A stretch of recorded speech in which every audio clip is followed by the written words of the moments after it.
This video will show you how to establish a connection between the MultiWave remote controller and the receiver.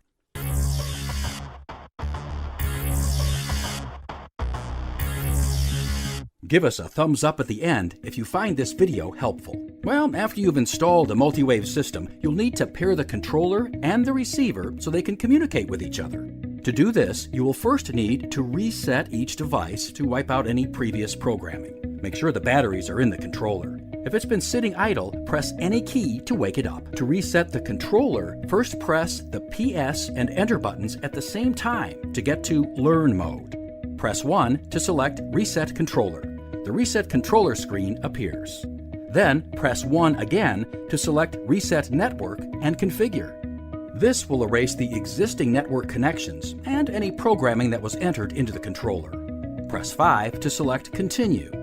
When you see Please Wait, followed by Successful, the controller has been reset.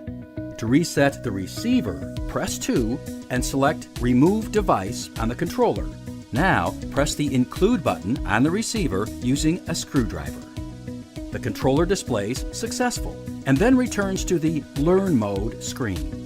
To pair the controller and receiver, press 3 to select Include Device. On the receiver, use the screwdriver to press the Include button. The controller will display Successful and then returns to the Learn Mode screen. If you see Failed, be sure your antenna is properly installed. Then repeat the resetting and pairing steps. An out of range message means the signals aren't strong enough and you may need to mount the antenna remotely. Check out our iQuick video to learn more. With the basic components of the MultiWave system installed, you're ready to connect pumps, lights, heaters, and more. Thanks for watching today's iTip. You can post comments or ask a question below. Please like it and click on the red button to become a subscriber.